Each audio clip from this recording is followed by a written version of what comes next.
morning, everyone. I'm Ginger Wheelas with Red News Real Estate Journals. Um, I am here in Houston, so I think we all enjoyed hearing Mark Dotzer's presentation. I think his delivery is always quite good, but it was surprising, the message. You're about to hear from some industry leaders here in Houston, so you've got a lot more really good information coming up. But first, I'd like to thank our sponsors. Uh, Texas America Centers, Wilson Cripps and Gorin, and Riverway Title. These companies are also industry leaders, renowned industry leaders. So give them your business. They certainly help make our business worthwhile and thriving.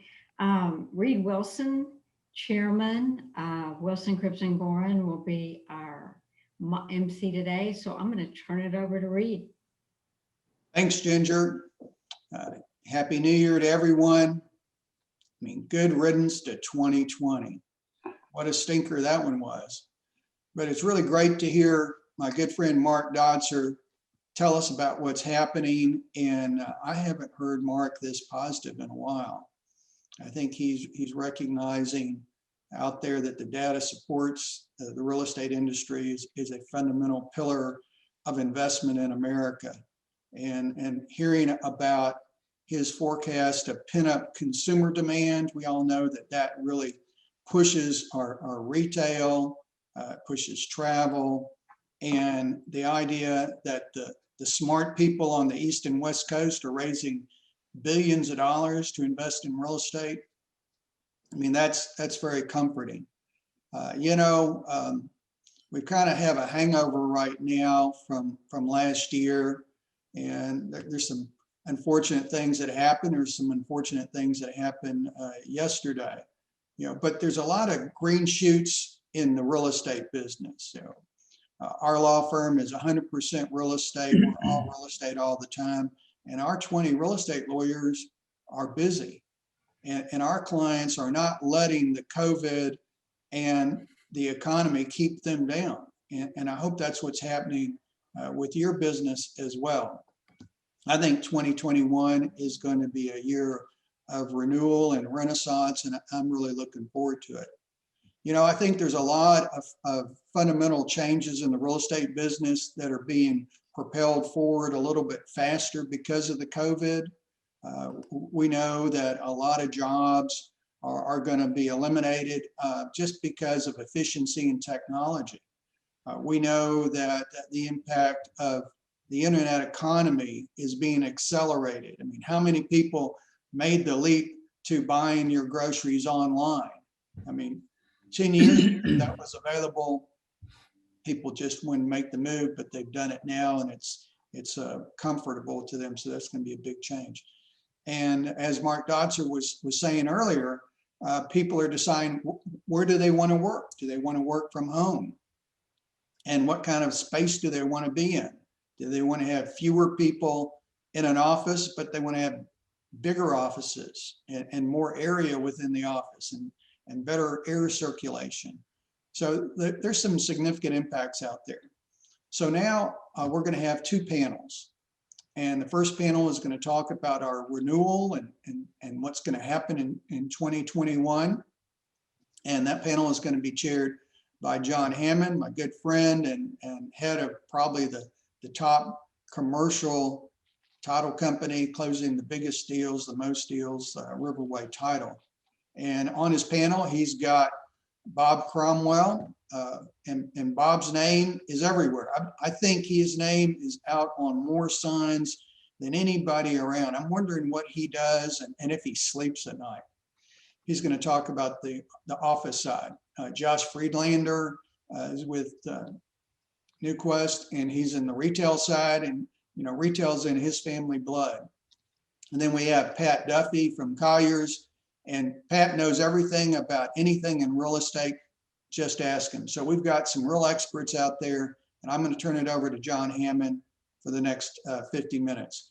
And those of you who are in the audience, if you've got questions, if you would go to the chat feature and send them to me or to the panel, I'll moderate those and get those questions asked to the panel before the end of the presentation. All right, John, take it over from here.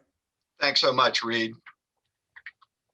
Good morning to everyone. And we've put together some guys that I've known for a long time. And we're going to talk about this pandemic and how it's affecting the real estate market.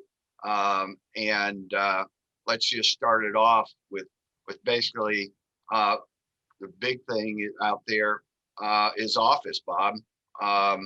How are you seeing, being that you've been in the business since what, 94, I guess, when there was a lot of office space here in Houston that was vacant, and that was a different problem that we were dealing with. What are your clients asking you to do now from both the landlord side and from the tenant side? Well, obviously, it's 2020 was very difficult. We basically locked down transactions that were going on prior to the lockdown. Most of those did close. Right after the summer spike, people started getting back out and looking at space. And the trends we saw at that time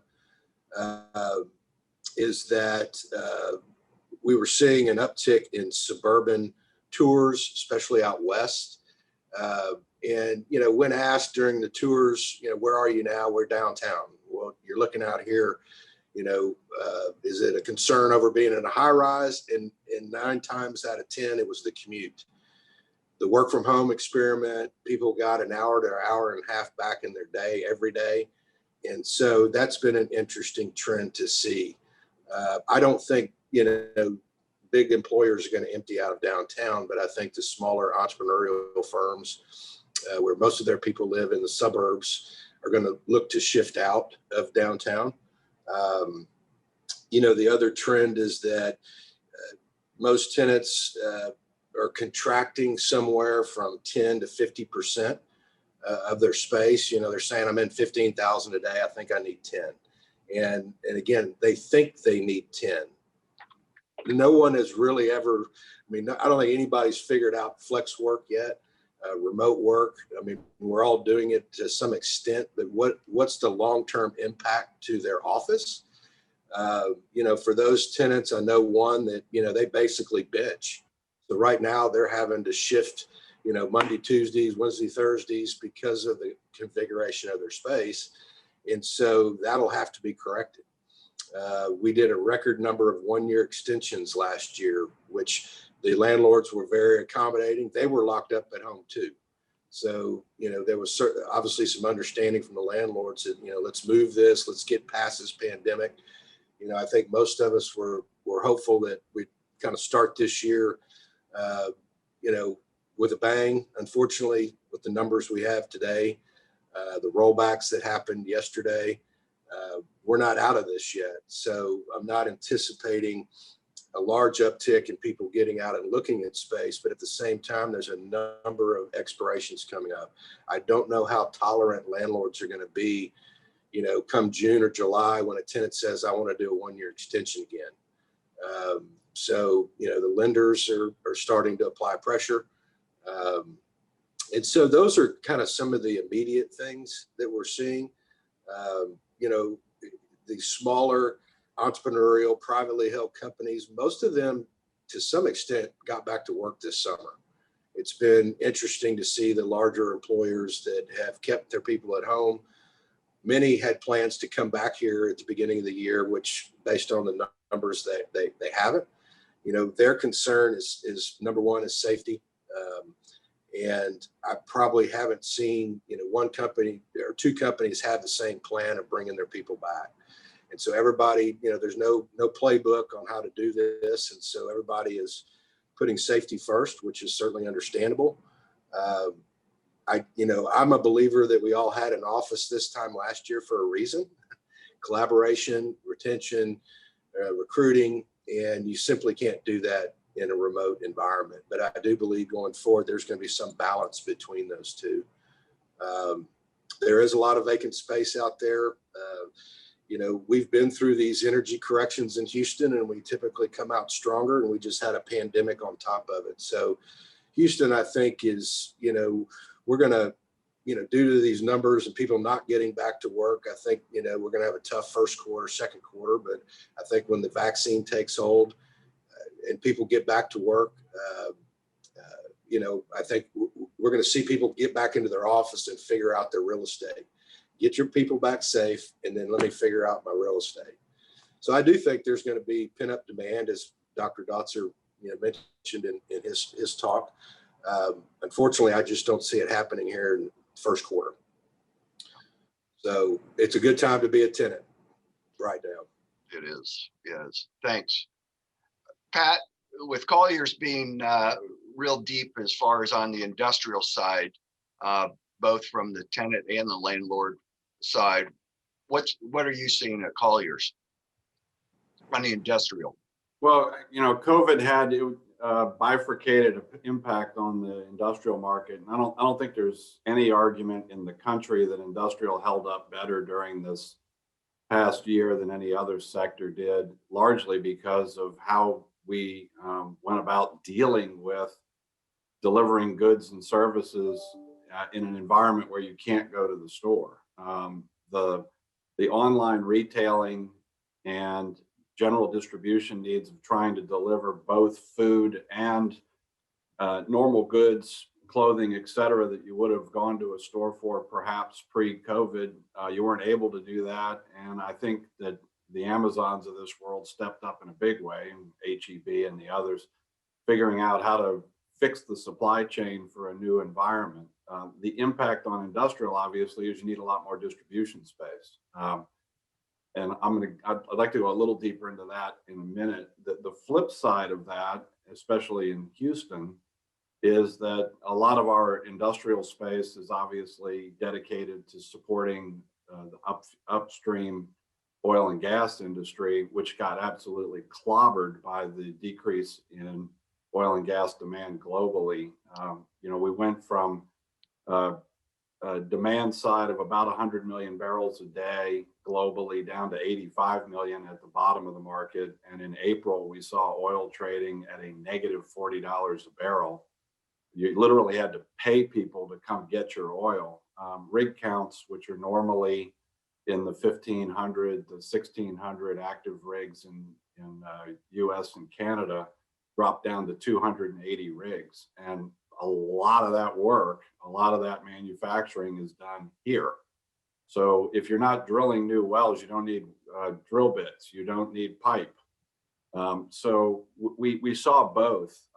We delivered 30 million square feet of new space, which is a record in Houston in 2020, and probably not the best timing in terms of bringing all that product online. The good news is we absorbed 12.4 million square feet versus an average year of about 8.5 to 9 million. So we actually had more absorption in 2020 than we've had in the past. We outbuilt it by quite a bit.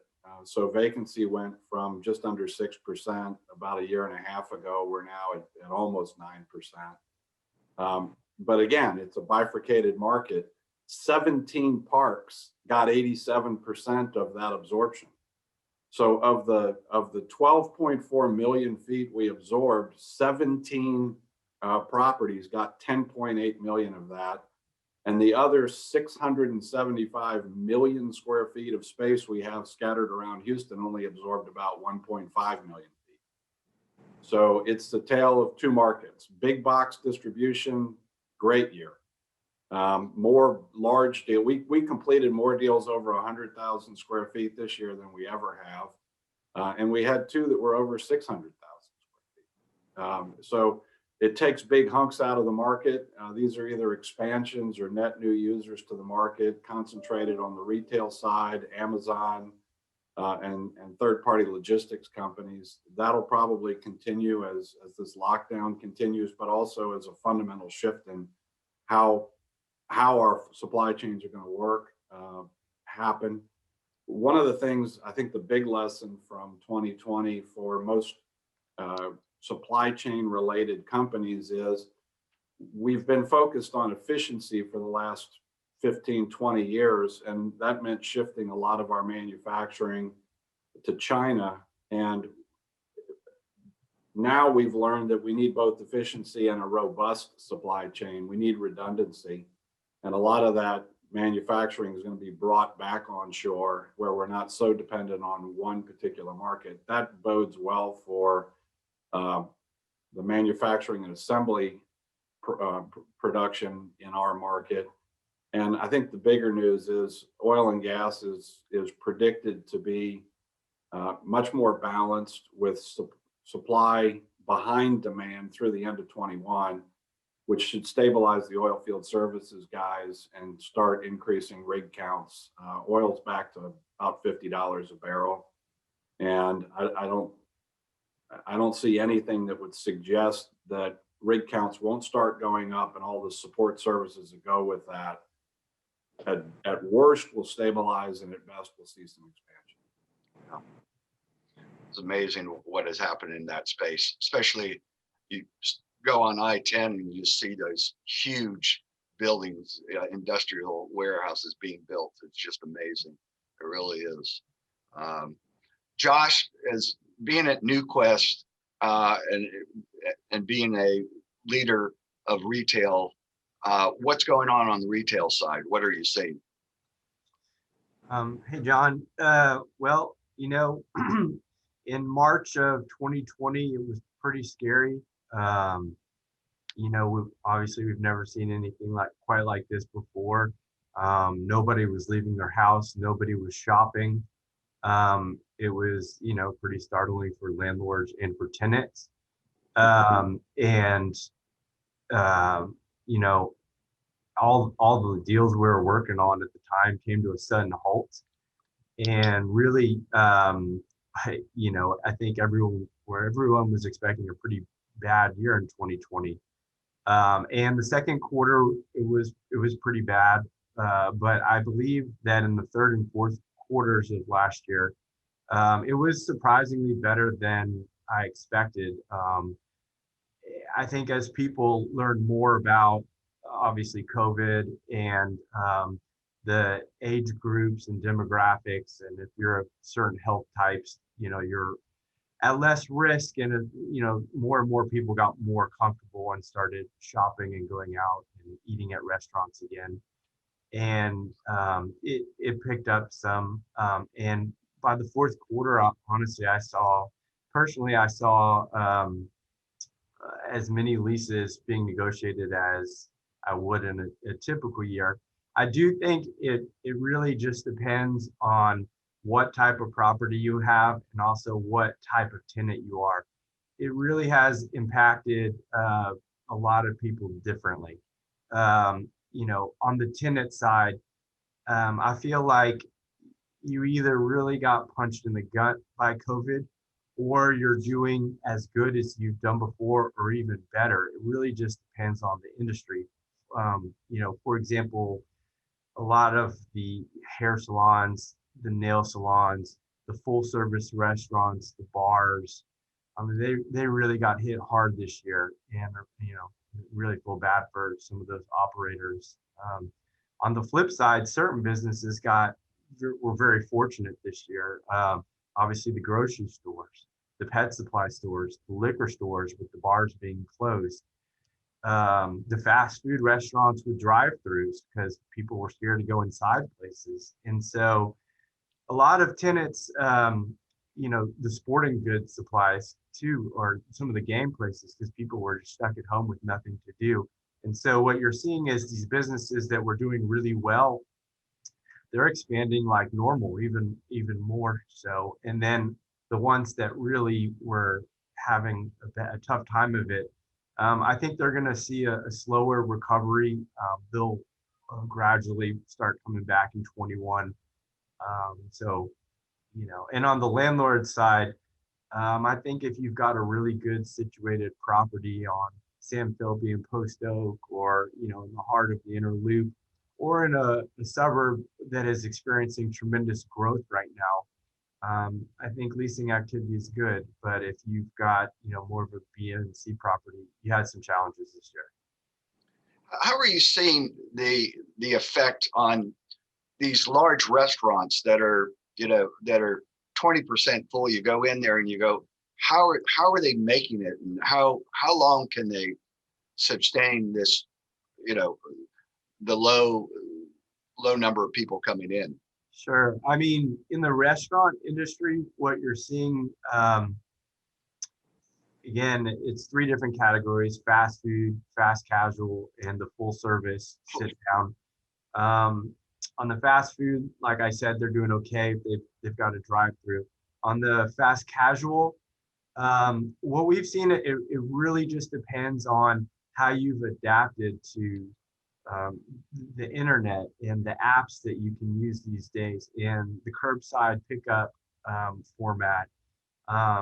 You know, if you a lot of these fast casual places, you can just go on the internet now or on your phone, place your order, pay for it, go, and they'll bring the bag out to you, or you'll run inside and pick up. And if you started using this technology, what we found is those are the people who have survived and really are doing almost as good as they used to do, sometimes better. The full service, like you asked, I mean, I do think it's a pretty tough go for a lot of them, particularly the high-end ones, where you don't want to go to Mastro's or Vic and Anthony's, and you lose quality when you get it to go, right? So yeah, a lot of those places that can't adapt to the pickup are just kind of hanging on, and hopefully it'll pick up for the next year, but they're definitely being hit the hardest. It's sad to go into some of these restaurants. You really feel for the owners and the wait staff, and I think everybody is, at least I am, and my friends are tipping more because we know the pain that they're feeling. So thanks for that insight. Bob, you're out there, you got your landlord, you got your tenant. How are you advising them now? If they've got a building that's sitting there, with vacant space, and you've got a tenant that lease is coming up. It's time to get aggressive. I mean, prior to the pandemic, we had positive office absorption in the third and fourth quarter of 19. So there was good momentum going into 20, and it just cratered. And so, you've got to be aggressive. You got to be aggressive on your first proposal. You've got to, everything from how you're managing the property, amenities. The flight to quality started, after the 08 recession. Densification started at that point as well, because, rents were up. And so, right now you really take each tenant by tenant, and, what industry are they in? Where do the employees at that firm live? Is that still a viable location? I was talking to some tenant reps, and, they do a survey at, in a particular submarket for 10,000 feet, and they've got 30 options. They're not going to tour 30 options. So they're going to help their client cherry pick through that 30 down to a reasonable number to go tour. And so, location's important, building amenities are important. Those amenities, some of them, the tenant says they're important, but they may never use the fitness center. So I think that, again, tenants have a choice now. Landlords are still using concessions and keeping face rates close to where they're quoting. So we haven't seen a 10 or 20% drop in quoted rents, but we're certainly seeing an uptick in rent abatement and concessions to offset that, which lowers the effective rent but keeps the face rate up. And so it's just being aggressive. As you mentioned before we started, you're in the market with your office, and you'll see some landlords that'll come at you aggressive. They'll even come at you, if they which we're doing, hey, Bob, you didn't make the final four. Well, we may revise our proposal and just put it out there. And so it's a battle when you have less velocity of tenants, considering making a move. And it's still hard for tenants to make a long-term decision right now. It's going to be, what's going to be interesting to me is when these larger employers bring their folks back, what they plan to do for flex or, whatever that is. And I think right now they're not thinking about that more so than how do I open my business back up and get my people back safely. And then they're going to figure out the real estate. But it's a challenge for landlords right now. It really is, because they've got lender constraints. Depending upon what your loan looks like, and you can't just keep lowering your rents down to where you're not effectively getting your money back on your concessions. So there's a tipping point there. We're starting to see some buildings that are trading. They're going to be able to reset their basis and their rent basis because of what they're paying for some of these properties. So as Dotzer said, I think there is a lot of money on the sidelines. I've seen many owners take advantage of these cycles, and I think there's going to be some good opportunities going into this year and next to come into the market. But it's a challenge right now. I mean, I think that, again, we typically see about a 70% retention on renewals. Tenants, it's expensive to move, if there is a definite reason. But what's happening now, or what we've noticed going into the third quarter, is that if I need to contract, that may not be feasible where I am. And if I need to adjust my space for distancing, I don't want to sit and live through that. So I think a lot of the tenants that are in the market and going to be in the market, I think the renewal probability is going to go down because they've got to right size their space, both total size wise, but also make some adjustments if they're too close together within the current space. So I see, the tenants that we've been touring, they're moving. It's either a location issue, getting closer to home, or it's I got to fix my space. And so I think that's going to be the trend here going forward. We're going to see obviously a shift away from densification. I get to see the new bus going up and down Post Oak. And, when that was decided on, that was in 2015. Most of those buildings along Post Oak were built to a 3 to 3.5 parking ratio. And all the parking garages were full. And so those large employers were all for people leaving their cars at home, getting on the bus, getting dropped off. And it's just sad to see these empty buses. They're beautiful buses running up down Post Oak with nobody on them. So I think as people come back, it's going to be interesting to see how the larger users react to this. We work with a large company. They got 400 employees, and they just implemented a 3-2 program. It's voluntary, 3 days in the office, 2 days remote. You've got to prove up that you have the equipment to work remotely, but that's going to lower their office footprint. So I've heard a large global company that, they're trying it in certain markets. They're basically taking away the PTO. They're telling their people, what your job is, go do it wherever you want to do it. The other interesting trend, which we're all seeing, is this outflow from California and from the Northeast. I think Texas is going to be a big beneficiary of that. I talked to a client out in California, and these tech workers are leaving California in droves, and they're being told you can go work in Austin, Atlanta, Nashville, wherever we have an office, you can go work. And so I think, the trend in the tech side is going to be that. So anyway, it's very interesting. I don't think anybody can really put their finger on the long-term impact on office, other than it's going to look different and feel different. How long do you think it will go? I think when people start getting back, I'm hopeful that, the vaccine speeds up and people start feeling more comfortable getting in an elevator. I don't think people are going to be comfortable shoulder to shoulder in an elevator for quite some time. And so, so I think there's going to be shift, as people come back, they're going to do percentages and manage that internally. But I'd like to think by, the second quarter, once vaccines get widely distributed, that people are going to start coming back to the office. I still think the majority of people enjoy coming to the office and collaborating with their team members. I agree. I think we all miss it. I think we miss shaking hands. I think there's a lot of things, face-to-face meetings. And I think there's going to be a desire to get back to that sooner rather than later if they feel comfortable doing so, which I think equates to the vaccine. Hey, Well- Bob. And John, can I ask Oh, Bob? please do, Pat. So Bob, one of the things we've looked at is the gap. You talked about flight to quality, but the gap in occupancy between the post 2005 construction buildings and everything built basically back in the 80s, because we had a long period there where nothing was really of any material amount was delivered between 86 and about 2003.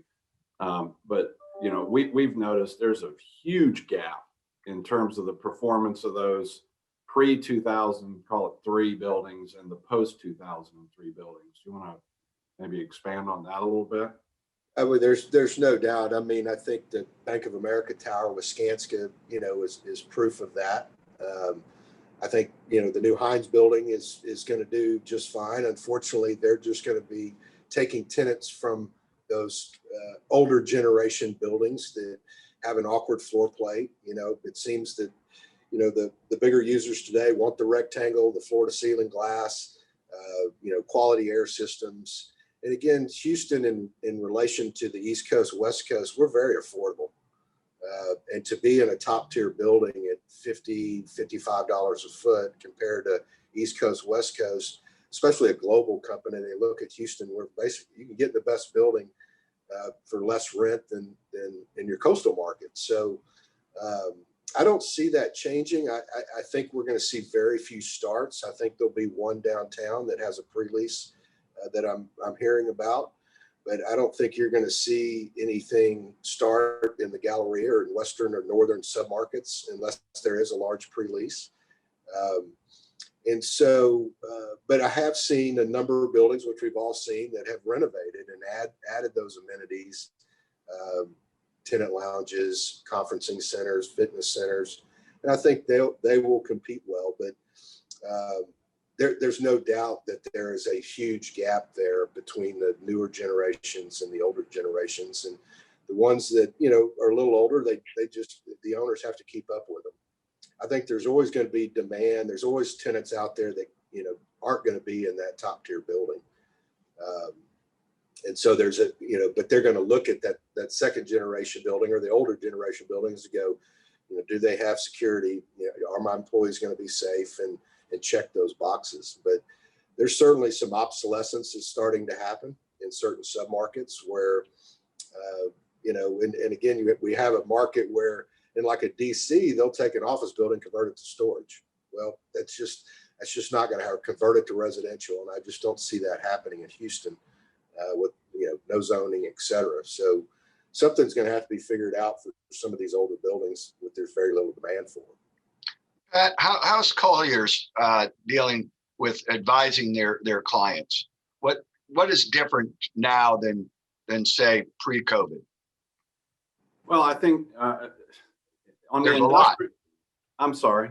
There's a lot. Yeah. Yeah, there's a lot, and I don't know that anyone's really figured out how this sorts itself out. So to Bob's point, the short-term renewals while you're sorting things out has been the Band-Aid that we've all put on it. In some cases, we've got a couple of national clients, and where they've got small satellite offices of 10 people out across the country, if their leases expired and they had everyone working from home, in many cases, we didn't renew. They just let the lease lapse and they put their furniture into storage, and they're waiting for this to sort itself out. And they don't really care if they don't get that office opened back up until 2022. They've just told their employees work from home, and it seems to be working. Larger offices, obviously, that's more problematic. On the industrial side, you don't have that kind of flexibility, really. Industrial, you're not going to work from home if you're in distribution, manufacturing, or assembly. So you need the real estate. Telling people that you're going to work in shifts doesn't really work, other than just matching your workforce to the product flow going through whatever your facility is doing. So, I mean, to the extent that we can buy some time while the clients work through, are we going to do the 3-2 that Bob was talking about? And, you know, we've looked at that internally for our own purposes. I mean, we're actually in the process of expanding by about 30% right now in our current building. Again, to Bob's point, we need to reconfigure. So, you know, we've been able to work out a deal where we're taking the floor above us, reconfiguring, moving up to that one, and then redoing the floor that we're on. But we looked at the work from home and how do we maybe do more hoteling. And my issue is there are going to be people that work from home a couple days a week, but do they come in and hotel or do they have their dedicated space? Part of COVID says, if you have other people coming in and out, what am I going to do? Do that Clorox 360 thing 5 days a week, like the airplanes are doing between flights? I mean, we spent $25,000 cleaning our spaces this year. I don't really, and that was only doing it once a quarter with most people staying home. I don't want to do that every night. So, you know, there are real challenges to if you're working all from home, great. If you're working partially from home and coming in and you need your own 6-foot spacing and cleaning, I don't know that any of us have sorted that out. I mean, the best client I can tell you, the advice we're taking and giving to ourselves, we're actually going to spread out a little bit. And everybody's got a dedicated space. So we're going in the opposite direction and we need a little more space to pull that off. Yeah. My density is going up a little because we're amortizing common areas across a broader group. But there are real questions as to where and how we deal with this. And once the vaccine hits and hopefully we get this thing under control and it's back burner, I see us going more back to, Bob made the comment, we all needed offices 18 months ago. We're going to need them again. I think that's where we're at. Right after 9/11, everybody said New York is over. Nobody's ever going to want to live in New York again. And in the middle of it, that's how it felt. Well, we're still in the middle of COVID. I'm not sure that it's not worse right now than it was a few months ago. It is. So I think when we get this behind us, hoping that the vaccines work, it appears that they're going to, you're going to see more of a return to normal. And in the meantime, we're going to sort all this out. And so it's a wait and see, delay if you can. And if you can't, then let's make sure we've got as much flexibility as we can possibly build in so that we can adjust if necessary down the road. And Josh, how are you advising your tenants, the new tenants that are out there and the existing ones that renewals are coming up? Well, in terms of, I was going to speak on new leasing, because that's what I work on primarily. You know, obviously in retail, it depends on the leverage, you know, what type of property and what type of tenant credit wise. But generally speaking, if you're on the landlord side, I think what you're seeing right now is you're making some small concessions in rent, maybe 5 or 10%.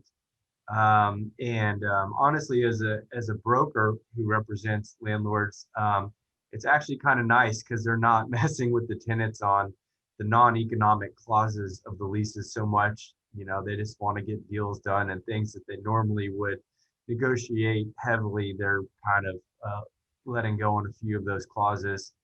On the tenant side, what I can say is, you know, if you take these small concessions and run with it, you're getting deals done.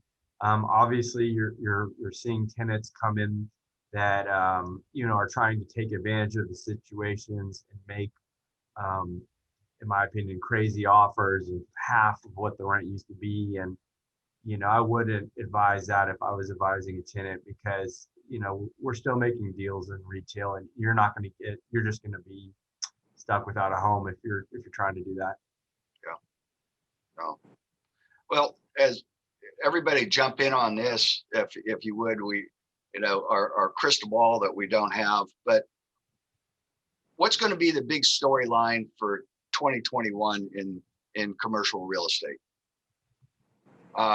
Let's go, Josh, since you're up there, from the retail side, what do you think is going to be the big storyline that we'll look back in 2021 and go, oh my gosh, I didn't see that or didn't think about it? Yeah, I mean, obviously it's always hard to predict the market and predict the future, but hopefully what the story is going to be in 2021 is just continued growth and, continued recovery. For all the reasons that Mark Gotzer and everyone else has been talking about, you've got the vaccine, and as time goes on, hopefully more and more people take the vaccine, and the vaccine does what we're hoping it does. Then I think what you're going to see is every quarter it's going to be better. It's going to be better in the second quarter than the first. It's going to be better in the third than the second. And hopefully the story of 2021 is just a steady recovery that by the end of the year, you really see a resurgence in the market. Pat, you want to jump in on that? Yeah, I think it's going to be I'll start with industrial since that was my box this morning. I think it's going to be global corporations shifting supply chain and manufacturing, and again, building a more robust versus efficient, more redundancies, that type of thing. That bodes extremely well here. In Houston, it's oil and gas. As much as we have diversified our economy, oil and gas, either directly or one or two tiers. I mean, we're not in the oil and gas business, but 30% of our deals are oil and gas. So when that shuts down, I'm in the commercial real estate business and I'm hit by oil and gas. And I think that's Houston, and that deals with high-end restaurants, business spending, that type of thing. It all works together. So a recovery in oil and gas, which is almost a given this year. I hate like hell to try to predict that. I was told once that the only time it's like a stopped clock when they predict pricing, but it's hard to look at where we are and not see a lot of upside in the oil and gas industry. And that means an increase in demand for basically every kind of space in Houston. So I think that's our big play. Obviously, we just had an election and they're not very oil and gas friendly. It's not a political comment. The first, as Dr. Dotson said, the first two words in the new policy platform were climate change, and carbon fuels are at the top of the list of things to shut down. But the world needs 100 million barrels a day. It's going to be a long time before that drops down. And we're just not supplying that right now. So, I think in 21, our big story across every sector is going to be oil and gas recovery, or at least stabilization. And Bob, on your viewpoint from the office side? Yeah, I mean, I would say, recovery, both vaccine and oil and gas, as Pat pointed out, record low rig count, oil hit 50. It seems that the, OPEC and others are recognizing the fact that it's not time to put more on the market. I think we could see oil. I'm like Pat, I stopped guessing, but I think, you hit 50. When planes start flying again at a more normal pace, you're going to see that demand come up. You've got rig count down. So I could see, oil getting up into the 60s possibly. As far as reopen, it's been somewhat shocking to me, but I understand the fear of, everybody getting back to work and how that's going to look. I think that's going to be an interesting story. I mean, if we get to June and the large employers downtown say, okay, Monday morning at 8 o'clock, it ain't gonna work. How do you queue in and out of these buildings and still feel safe? And so it'll be interesting to see how the reopen looks and feels. And I think people are gonna, get back to it. And I think people miss their colleagues and want to interact. I was talking to a gentleman, a large law firm, and he said, I can go into the office, but I have to go in and go to my office, shut the door. There's no meetings. There's no collaboration. So he said, I pretty much work at home. And so I think that's got to change, that the reopen, getting everybody back, collaborating again. I think everybody's fatigued with Zoom and Teams. But I think that's going to be the big story, is just reopening. And like you said, it's sad to see these restaurants. I think this next couple of months could knock more of them out. It's sad to see, but we need to get everybody vaccinated, and we need to, support our local businesses and get our folks back to work. One of the things that we haven't talked about is the debt that's out there, and about the stress, if you will, that are on the landlords with the debt that they have. Pat, your firm has all the asset classes. Are you seeing any strain on more so on one of the assets class other than others, such as the retail or the hotels or Well, a couple things going on, and that brings up a very interesting point. It's been almost impossible to foreclose because the government's been shut down most of this year. And a lot of people haven't been wanting to do that. So there's been a great deal of forbearance that's bottled up. Dr. Dodson talked about pent-up demand. Well, there's a lot of stacked up foreclosures waiting to happen. Obviously, retail got hit the hardest in terms of tenants being able to pay rent. One of our client/friends who's got a large portfolio here was telling me he was getting a Chapter 11 notice almost daily out of his tenant base, and having to deal with that and work things out with them. He's fortunate that his debt load is extremely low. But I don't think there's any question we're going to see more foreclosures. That debt pile up is going to happen. There's been an evictions moratorium, but surprisingly, suburban multifamily rent payment has still remained at a fairly high level. People are taking advantage of the fact that they can't get kicked out, which gives them free rent. That tends to be at the lower end of the pay scale in the market. But the higher, the people that can work from home and continue to collect the paycheck at the higher end of the multifamily area have been doing fine. But I've heard too many stories about people wanting to foreclose and they can't even run the process through the courthouse because everything's so backed up down there. Reed probably has a better feel for that comment than I do. Well, Reed, I see where you popped in there. Are we going to take some questions? Yes, so we have a couple of questions from the audience. One I think is probably best answered by Pat Duffy because of the industrial focus over at Colliers, which is how far out west, east, north, south are these industrial boxes going to go? Are we going to start to see them in Columbus and Sealy, Mont Belvieu, Conroe? How far are they going to go? Well, that's all about transportation logistics. So it's rail, air, and highway systems. They're eventually, at the rate we're going, we may get out quite a bit. But the Houston market, this is one of my favorite things to say. It took me a while to figure this out when I moved here. Is we're larger than 30 states. So there's a certain amount of expansion, but that's our existing market. There is plenty of land that's been tied up by the larger developers to deliver hundreds of millions of square feet without going to Columbus, Texas. So I would be very surprised if you see that.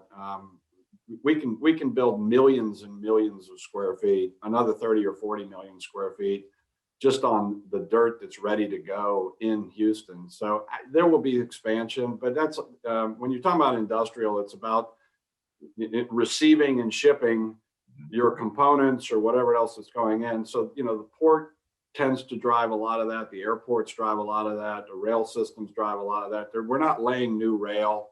We are working on some new roads. We're not putting in any more airports, and the port is the port. So I think you're going to see most of this stuff trying to stay as close to the major thoroughfares, whether that's 99, that obviously increases the ability for trucks to come in and out and around the market, but that's all logistics based. And I think that's going to keep everybody fairly close to the Grand Parkway and in, and you won't see a lot of movement far from that. It's just too expensive to run those trucks. Thanks, Ben. I can tell you that in our practice, we see a lot of different clients and a lot of different real estate industries, and people are going further and further out. We are doing deals, a lot of deals in Brazoria County, not Fort Bend, going over to Brazoria. We're seeing a lot in Waller. We're seeing a lot in Chambers County, out past Baytown, and we're starting to see deals in Liberty County. Y'all know where Liberty County is? It's not that far away, but there's not much up there, but it's a coming, and the Grand Parkway is going up and is cutting through the southwestern portion of Liberty County. So that's the next sleepy place that's out there. Next question can be addressed to any of you guys, and it's an update on medical. Healthcare and medical space. It's a big issue these days. What are you guys seeing? I can speak on that one. Actually, my wife works in the brokerage for life sciences and healthcare, so she'd be able to answer this much better than me. But from the retail perspective, what we saw in 2020 when COVID hit, the large medical systems pre-COVID were expanding very rapidly throughout the city.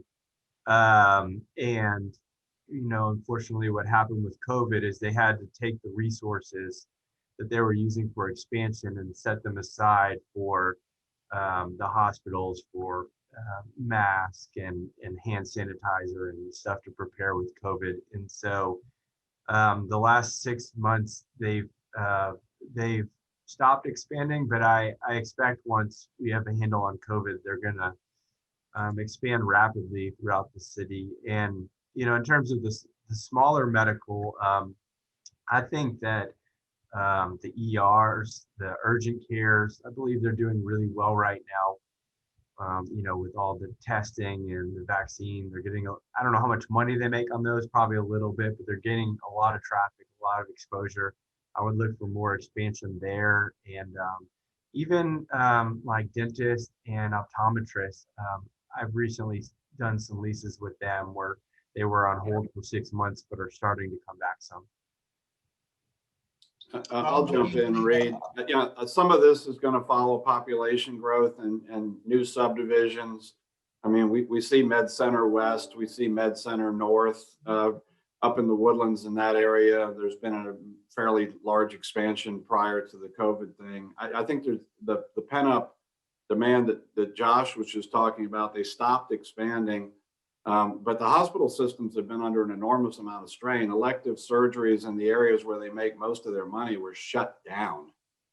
So even once COVID is gone, they're going to have to fix their balance sheets and get themselves cleaned up a little bit. But once that happens, we're going to be a year or two behind the normal expansion. Well, not a year or two, 2 or 3 years behind the normal expansion we would have seen in just fundamental growth in the market. So it's probably going to be late 22 before they get their legs back underneath them and fix the financial damage that COVID has done to them. But there's going to be a pent-up demand for new medical in all the tertiary markets of Houston, because that's what they do. They supply the local communities. So I think you'll see a big boom, but it's going to be a ways out. Bob, what are you seeing on the office side? It's as it pertains to medical.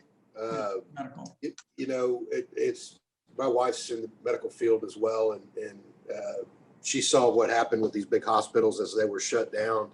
What we've seen and represented a few doctors group coming out of the medical center. The large practitioners that aren't tied to the hospital systems. It seemed like when Obamacare came out that the doctors fled to the hospital systems for safety, and we're seeing a shift back away, especially the ones that officed in the med center. That's very difficult for a patient to go down there and park and come in to do a physical. And so, we're starting to see some of these smaller practices move out of the med center, which makes room for the bigger hospital systems to spread out. But I agree that I think we're all using the urgent cares in our neighborhood more than we are, driving in, especially into the medical center. So I don't see anything that expanding as we continue to sprawl in Houston. You know, Pat was talking about the pent-up demand, and Dr. Dotzer was very bullish about that. What is y'all's thought about the concept that there's going to be basically an explosion of consumer demand once people decide it's safe to get out and about?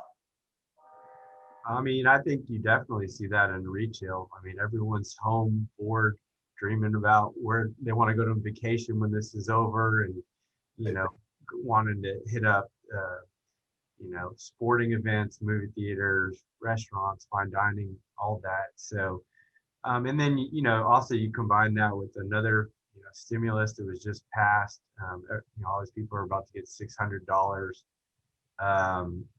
You know, I think there's going to be very strong pent-up demand in the retail segment. So Josh, your thought is if the retailers who are alive today can just make it a couple more months, there could be some good times ahead. Yeah, I'm definitely of that opinion. I know it's very tough for some of them right now, and sadly, unfortunately, not all of them will make it. But particularly in the restaurant industry, I think if some of these, you know, restaurants can just hold on, there's going to be a lot less of them in a year or two, and they'll start to see very strong sales.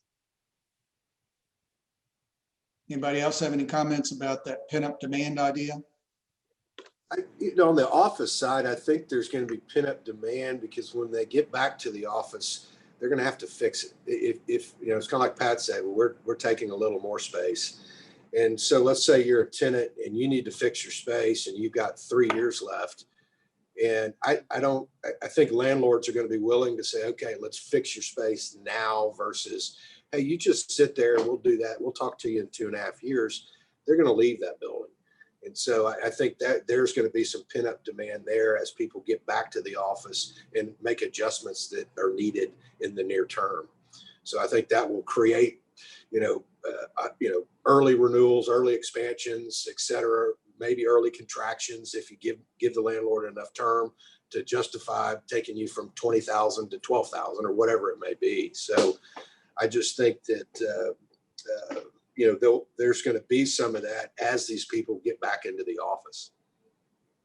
Interesting.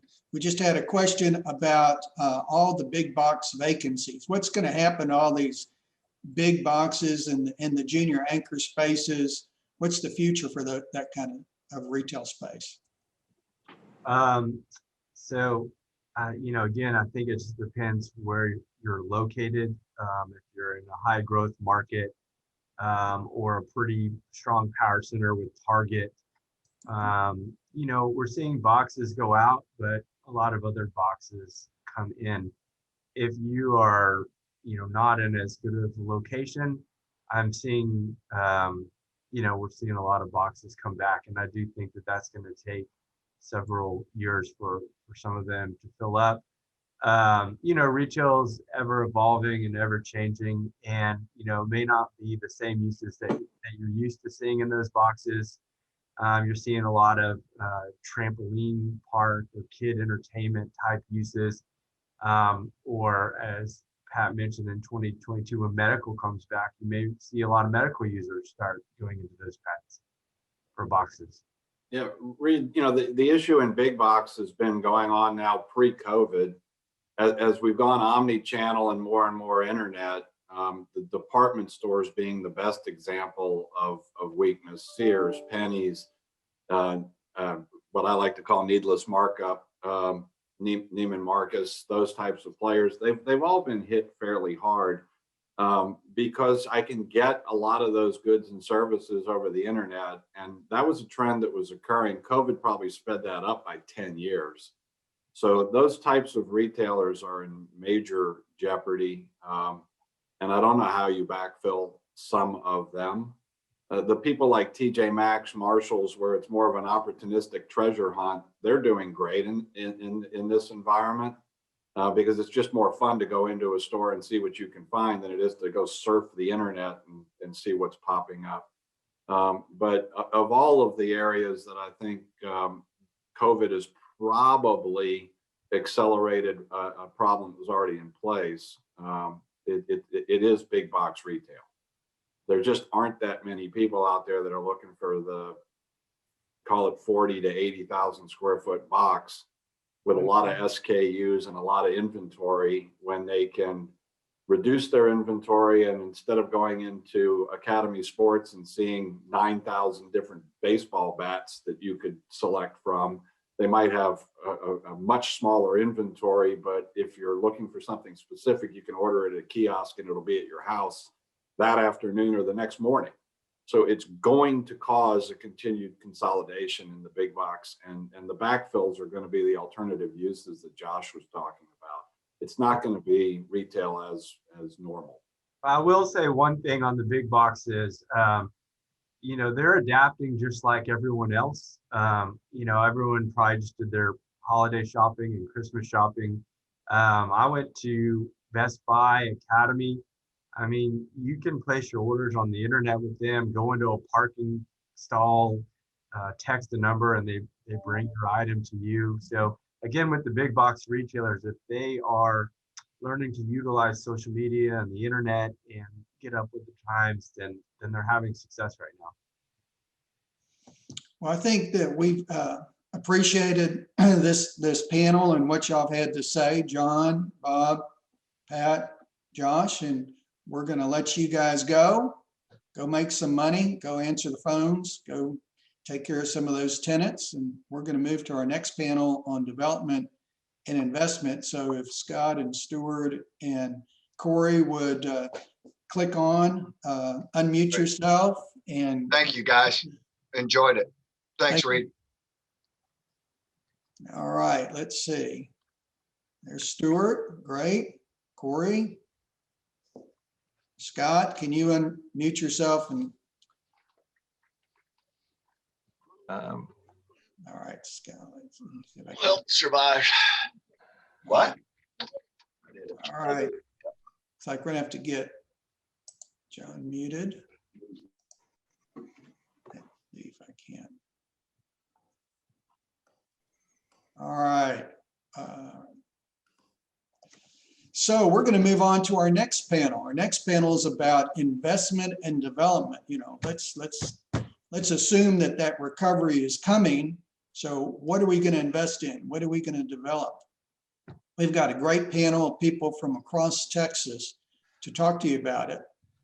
Corey Ferguson is here in Houston. He's got his logo up there with Raintree. He's been around the market a long time. Most of y'all know Corey. And he's been focused on retail and industrial. From Central Texas, we have Stuart Giese, who's with CBRE. He's got his logo up there, and he focuses on the operation side and management side of a wide variety of product types. And we welcome him to our panel. And then Scott Norton is also up in the DFW area, over there near Texarkana, with Tex America Center, and we're looking forward to hearing a little bit about that interesting project. And what's interesting about Scott is he's bringing new jobs and new companies to Texas, and he's going to talk about what I think Pat Duffy mentioned earlier, is that Texas advantage. We hope that is going to be increased as these new policies get adopted in the East and West Coast that are, you know, anti-government, are pro-government and anti-business. So I want to let our panelists start out, and I'm going to let Corey first tell us a little bit about what he's been doing, what his company's been doing for the last year or two. Tell us a little bit about that. Well, thank you, Reed. Well, yes, I'm Corey Ferguson with Raintree Commercial. We've been doing, retail and industrial.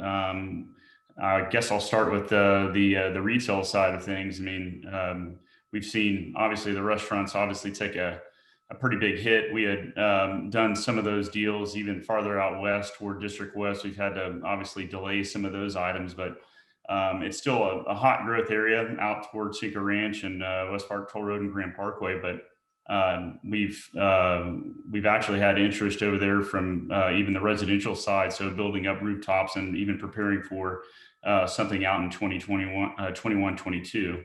So I think where we've gone is even on the retail side, we're doing stuff off Washington. We just put, even through the pandemic, Pacific Coast Tacos, we're focusing on smaller tracks where you've got, maybe a single tenant coming in. And so Pacific Coast Tacos will be opening there on the south side of that, and actually in a few days. So go grab yourself a taco. They're really great. He's coming out of Sugar Land here. So, and also we've got a corner at, that we developed over the past year at near the Beltway 8 in Westheimer. We put Black Rock Coffee in there, and they're doing great. They've been open, I guess, since June, and right in the midst of the pandemic. So things are great. Things are starting to get a little bit better for them. I mean, they have a big garage door opener and garage door opening where they're able to have people outside, and it kind of helps out from that standpoint with their capacity on the inside. So tell us a little bit. You've got retail and industrial, two different ends of the spectrum right now in terms of what's been impacted positively and negatively. Tell us a little bit about what you see, about what's needed. Where's the demand for retail? Where's the demand for industrial? And and what's hot and what's not in those two markets? Well, I think at least from my perspective, I mean, we're seeing a lot out west. I mean, even as far as Fulshear, there's tons of demand along West Park Toll Road, along I-10, out towards Katy.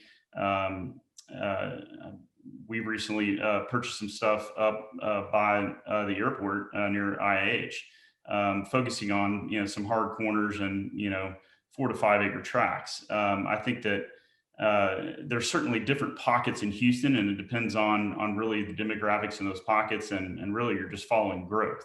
So that's what we're really kind of focused on. I think those are the opportunities that, I would suggest not chasing anything at super high prices unless you've got tenants in hand or whatever the case is. But and then on the industrial front, to kind of finish up the first question, we were, I've got some land over off of Highway 90 at the Beltway. We ended up finishing up 150,000 square foot building there, and adding on to and renewing a lease for a pretty long while for another group in the oil services industry, but they're doing well. But it was 100 acres of laydown yard. So, but the property was bought right many years ago, and we're able to provide pricing that makes sense.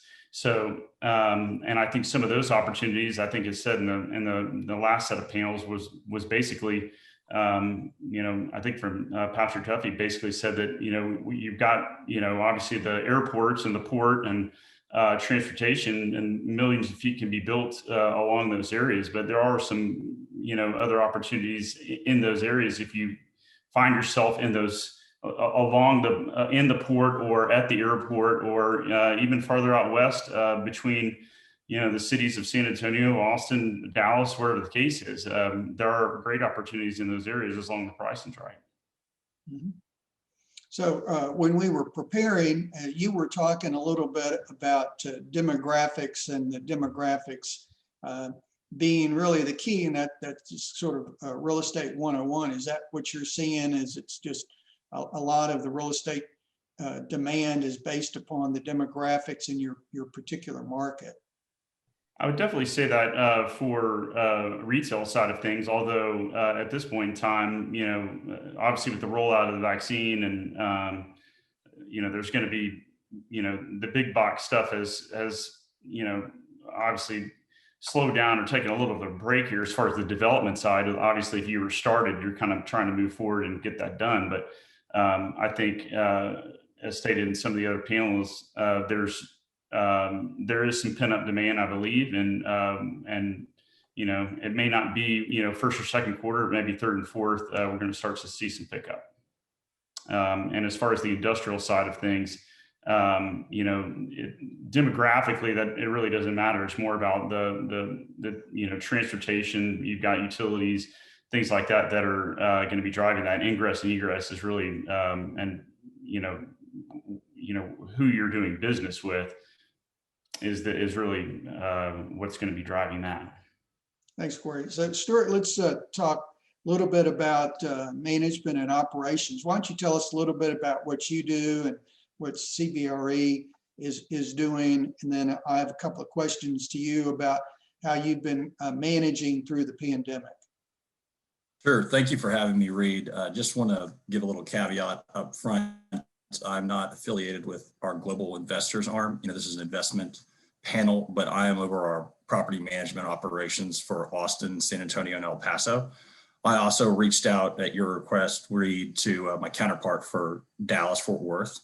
So I'm going to be speaking to more of the operational side of the business in that context over retail, industrial, and office product. We do have a little bit of medical office, and we are entering into the multifamily arena, but that's not an extensive focus for us this time.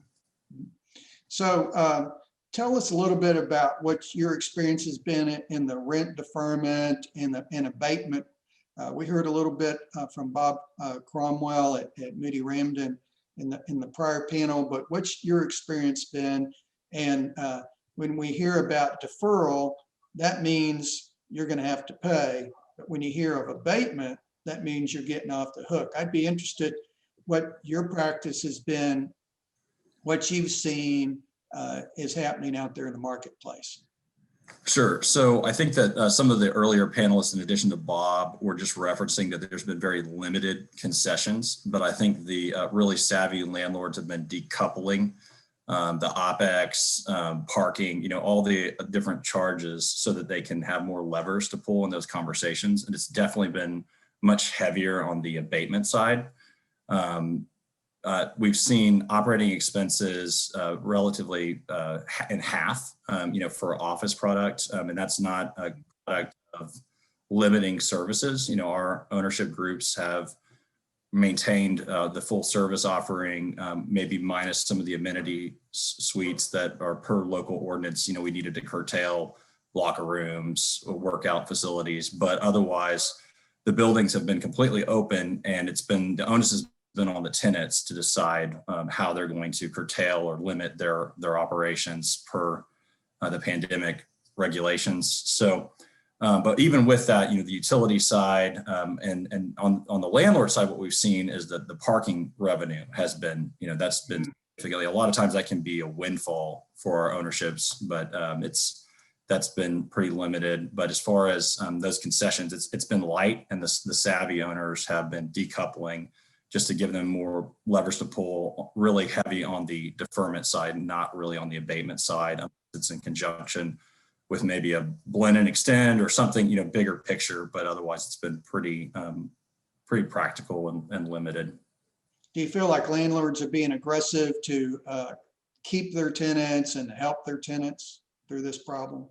Yeah, I think, a lot of the landlords know their tenants. They understand the situation. It's really been, most of this is very retail centric. And I should have touched on this a little bit earlier, but CBD office has been rock solid. Austin is really buoyed by this relocation wave. We've got all these drivers that in San Antonio to maybe a lesser extent. Austin's just so strong, and all these forces that are just keeping the market so strong, especially in the CBD. So the conversation is really more around retail, maybe more in the suburbs. Some of in general, the restaurants have been decimated. They're the hardest hit, but some of the newer restaurant offerings in Austin have weathered it pretty well. I think it just depends on where you are and what the strategy has been. And yeah, circling back though, industrial has been rock solid throughout, kind of irrespective of location. I think El Paso is so industrially heavy. You've got this great dynamic with Juarez on the fabrication side, and then El Paso is more on the distribution side. So it's just incredibly strong and resilient. So yeah, again, retail has really been the hardest hit, and it's probably more on the suburbs outlying the CBD. So are you worried about being able to collect all these deferments? Because, sooner or later, that's going to be the conversation. And how do you see that those deferments will be collected? Will it be rolled into a new deal, a blend and extend? Are you going to have some promissory notes?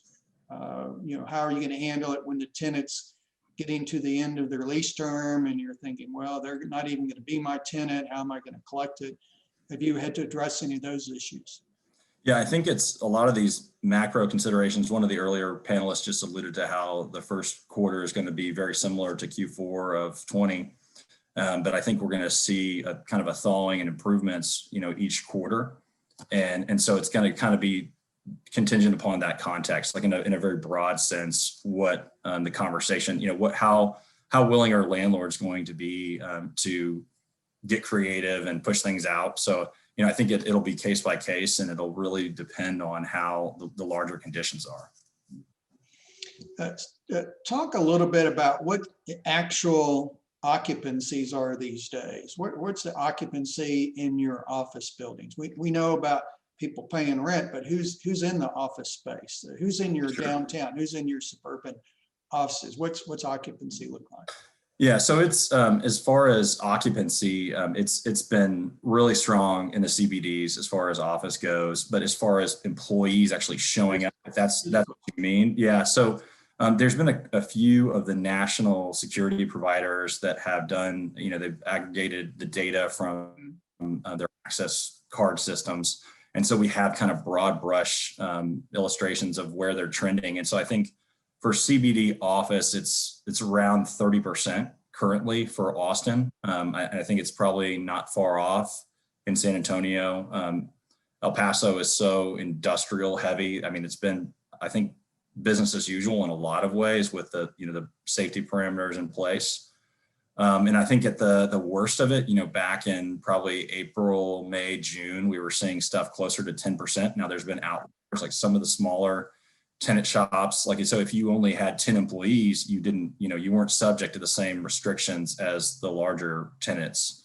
So it's kind of traveled between that 10% and 30% with some limited outliers. And that's really centered around CBD office. I don't have great numbers for suburban office or like the other product type, but yeah, I think the bellwether or the big shift, and kind of dovetailing off one of the earlier panelists as well, is that when we can start to have clients and guests back into our spaces, it'll make a lot more sense. Sure, there's great collaboration and you really get that benefit when your colleagues are in the office between the different lines of business.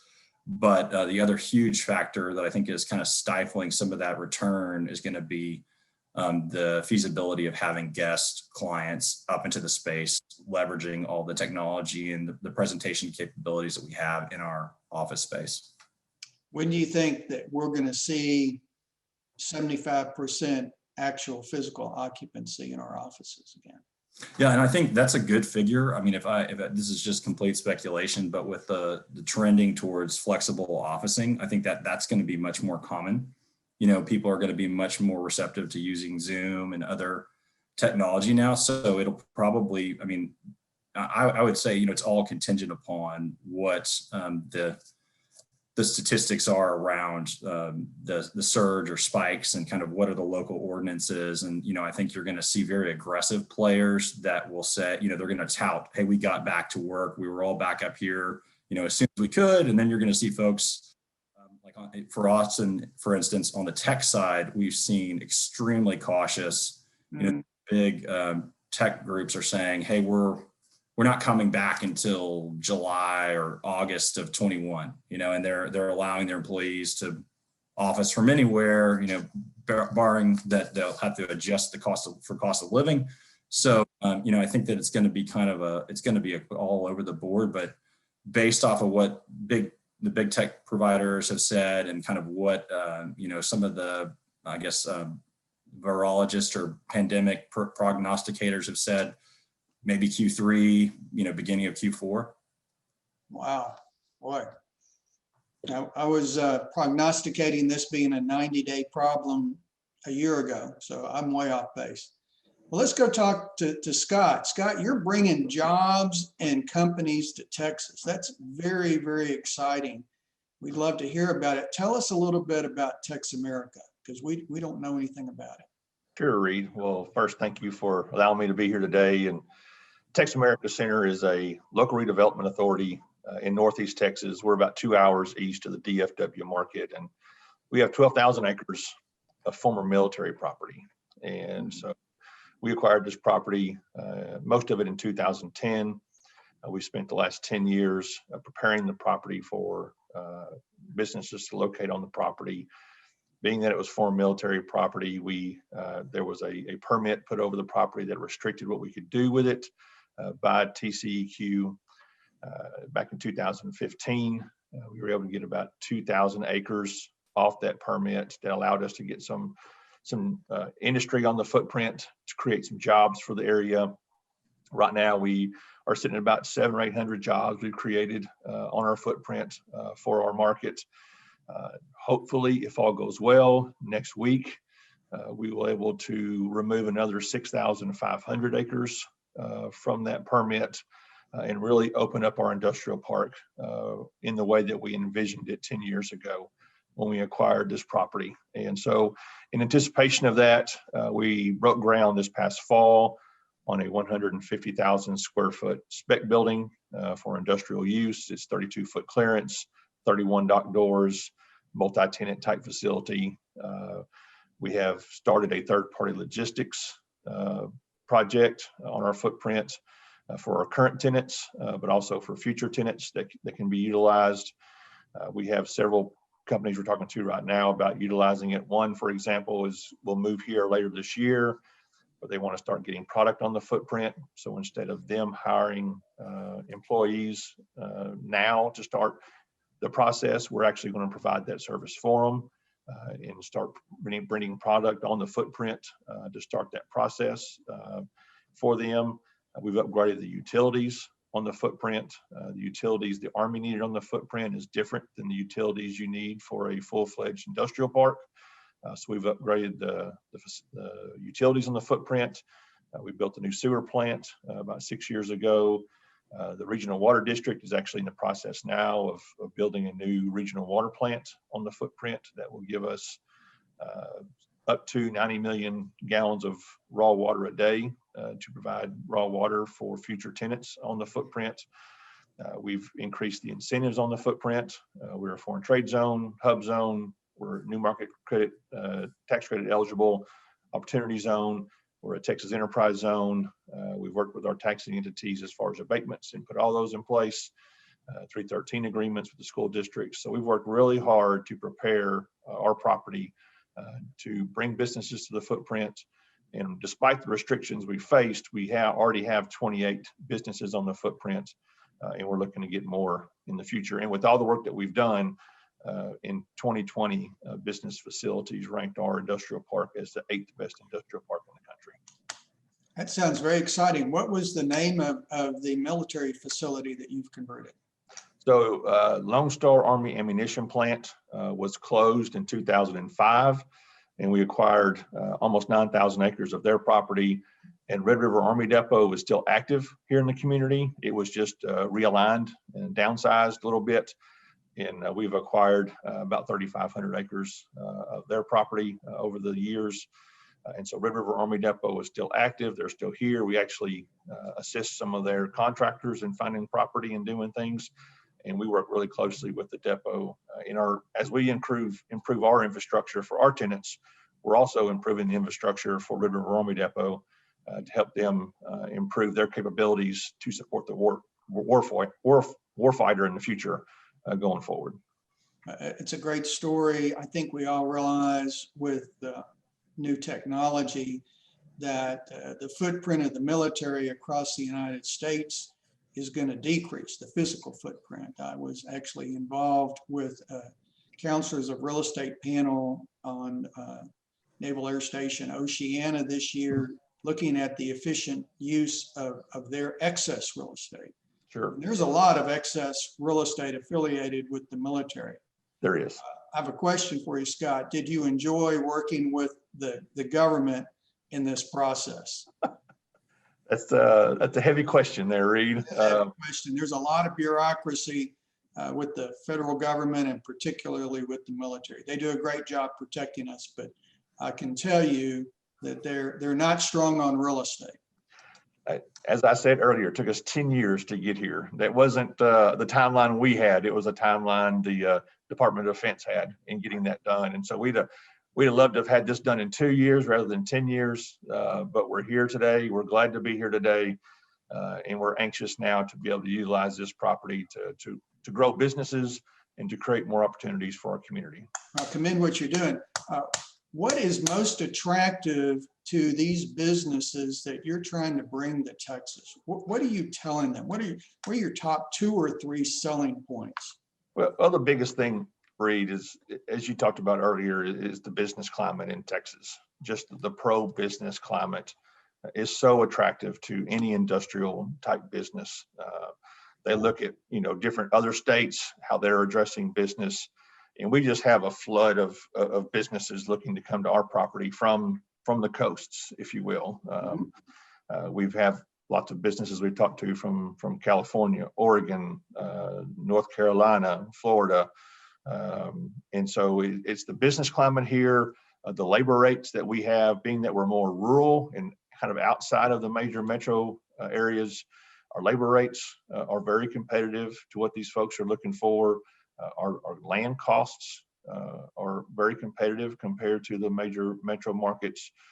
And in Texarkana, we're outside Texarkana. We have A&M Texarkana in our market, and the University of Arkansas has a facility on the Arkansas side of Texarkana. So we have 2 major universities in our town, and a community college, Texarkana College, that works directly with us on training the workforce for Red River Army Depot, but also customized training for our industrial tenants. And so those are some very attractive things that we're able to offer. Plus, we own 36 miles of rail, so we can get rail service for our tenants and help customize that delivery to them and in and out for their work activities going forward. So it's that Texas pro-business attitude.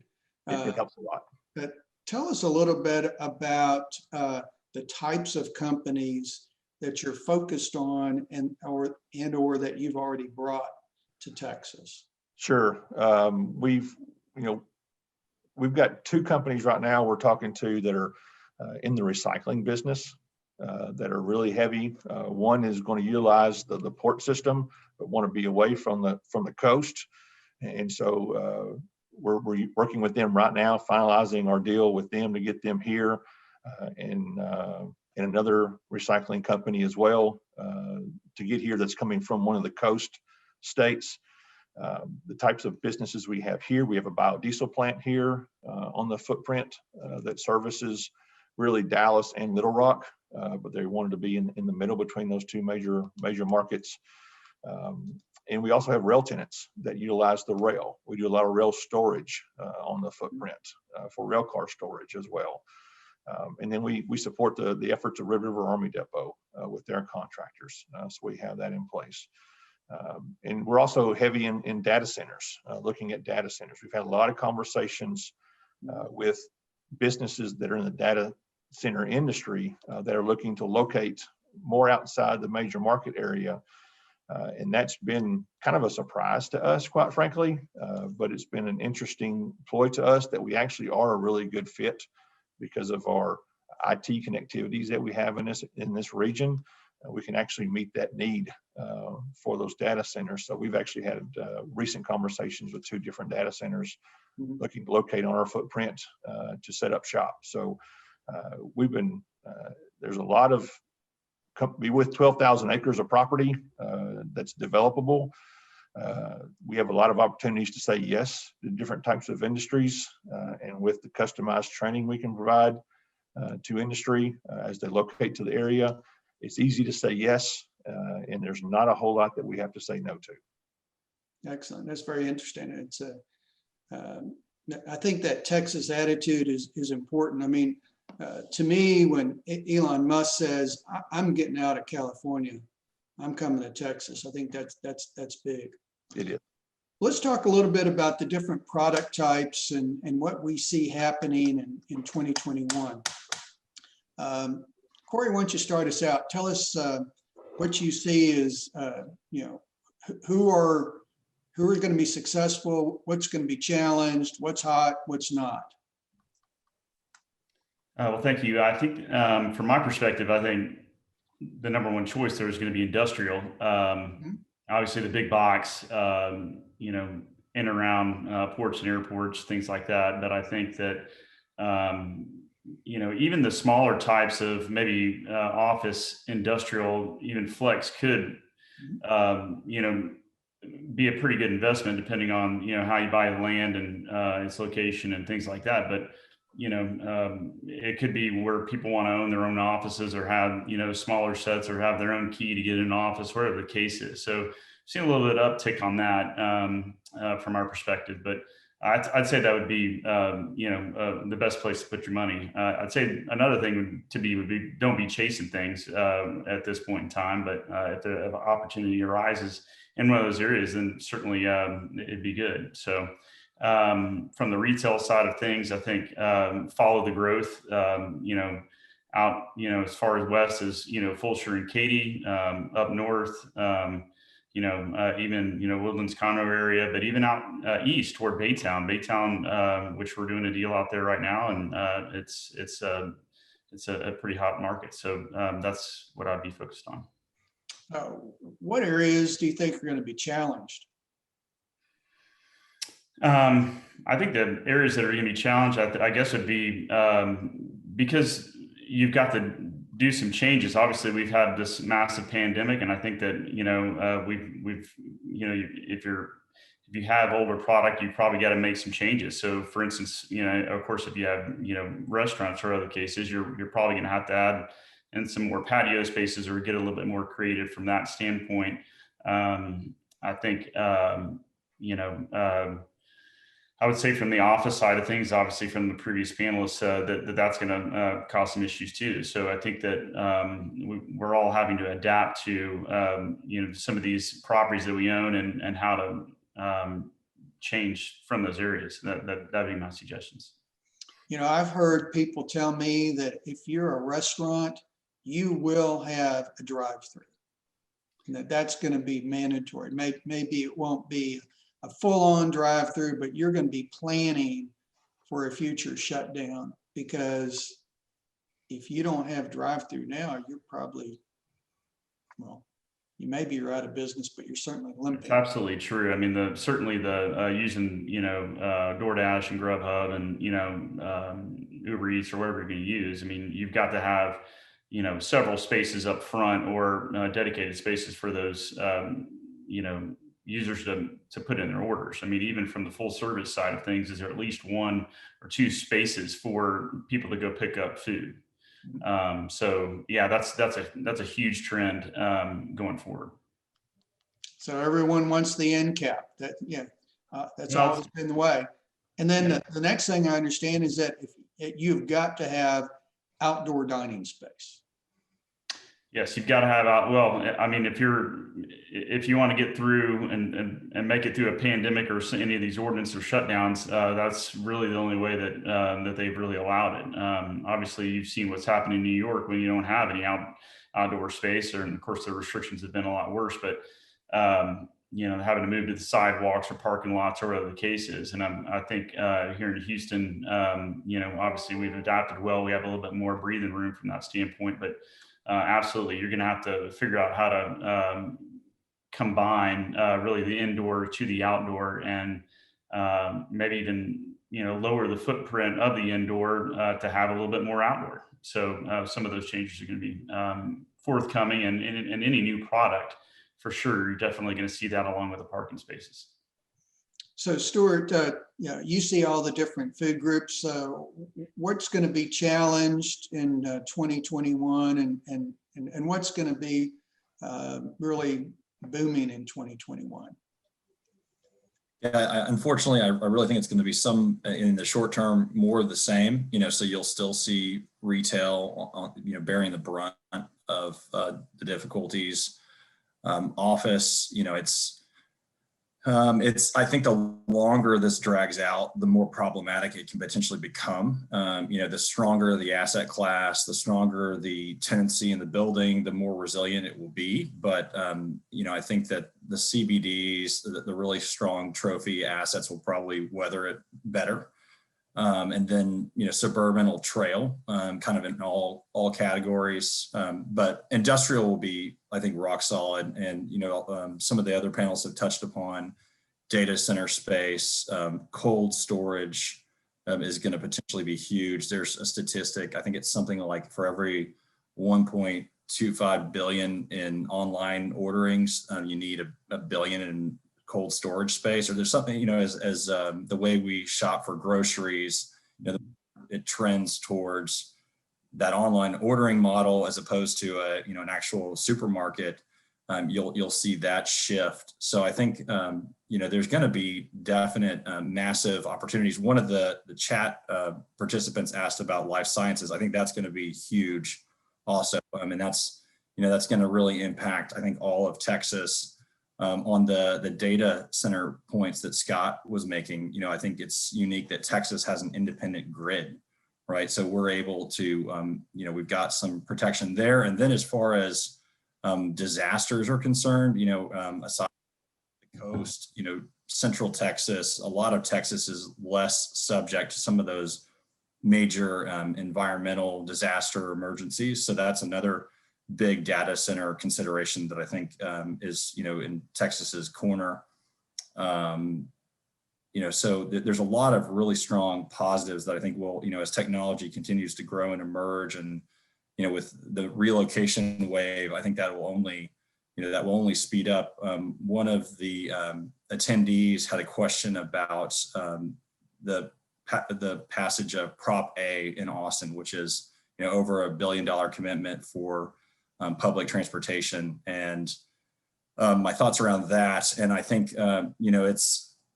it's telling when we have clients that come in from the coast, specifically from California, and when we're touring them by City Hall, they'll say, well, this is what we're trying to get away from, just to give you like one vignette snapshot. So I think that's, it's not conducive. It's not really accretive when you have, these conditions, but it's easy to say that. And then you hear about at the homeless shelters, you hear about how they're limited, I think, to 25% capacity. So there's not a silver bullet. There's like not an easy solution around that, and I think that in Austin, we try and follow a lot of the trending in San Francisco just because of some of the market similarities. We're both extremely dense CBDs.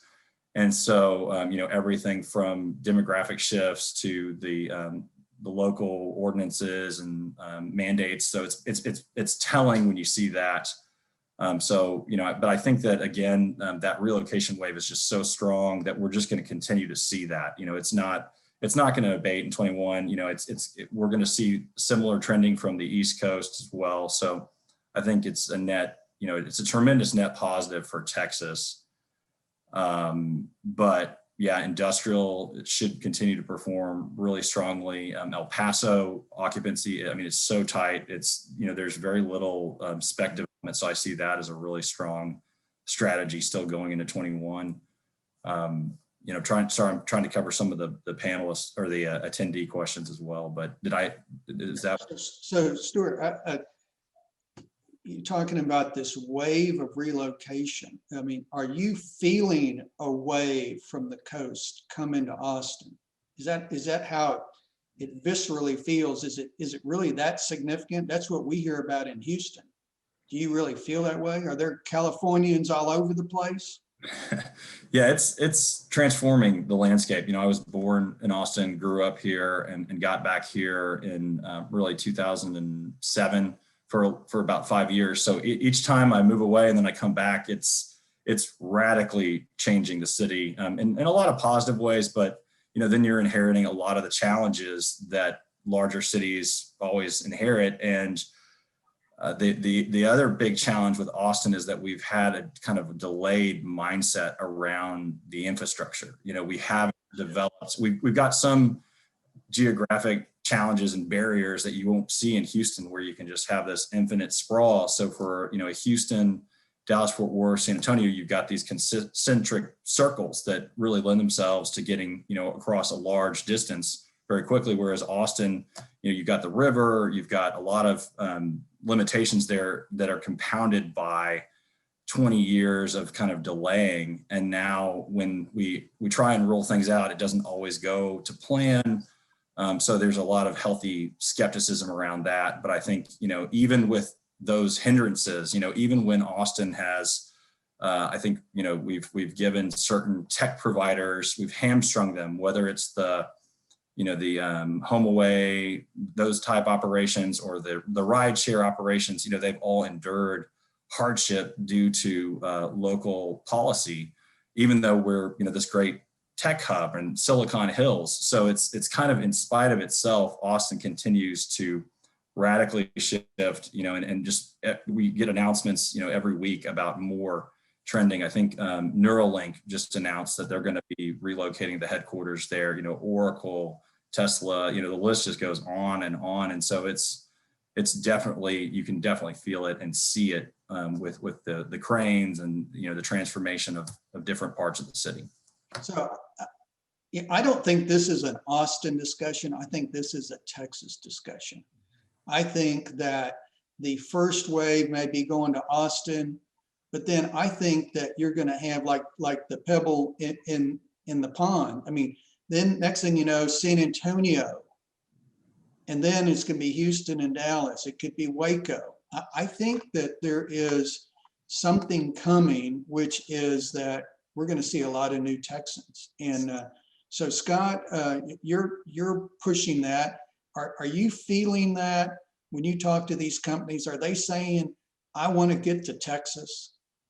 Yes, they want to get to Texas. They want to get to the business environment in Texas, and they want to be here as quick as possible, and which is exciting from our perspective.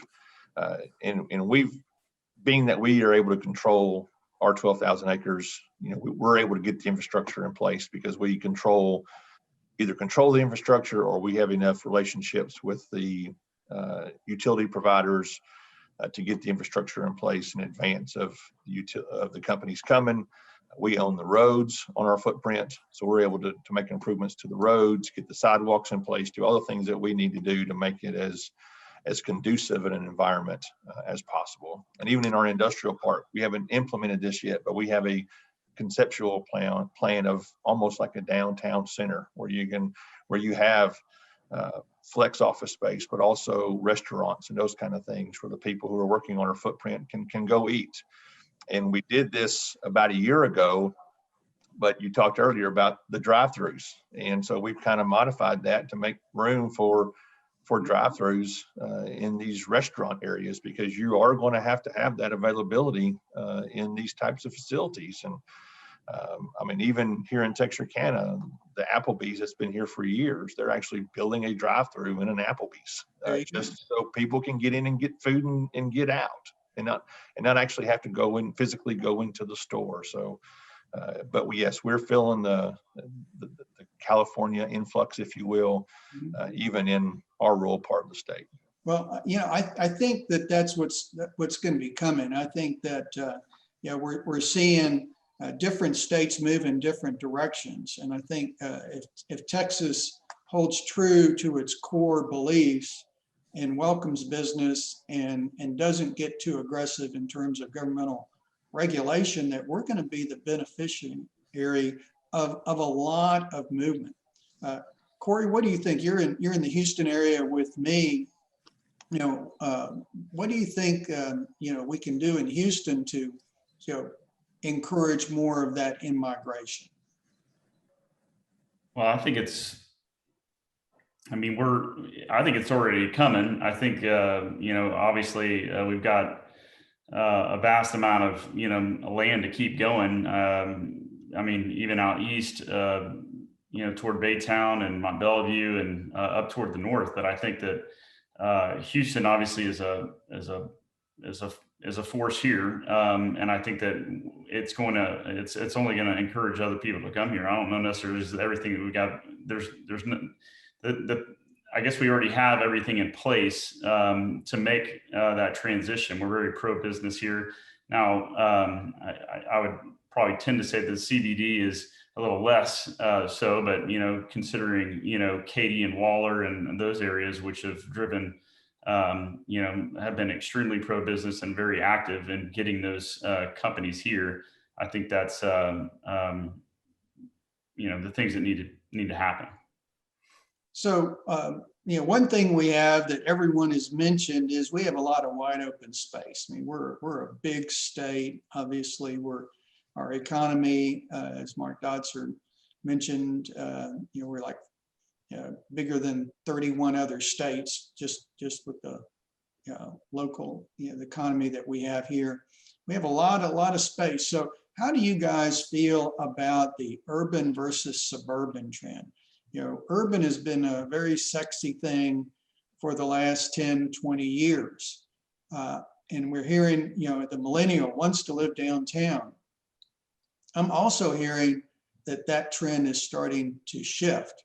And one product type that is new, and we have a couple of clients who are in that space, is purpose-built for rent housing. And I call it a horizontal apartment complex. And we have clients who are buying raw land, developing their own subdivisions, building really high quality new construction homes way out in the suburbs, and they are killing it. And this is becoming a very popular product type. Let me, I'll ask Stuart and what do you think about this idea of people starting to de-densify?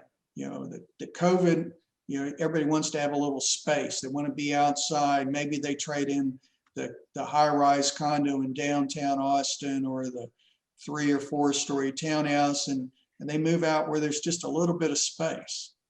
Do you think that's a trend that could be coming?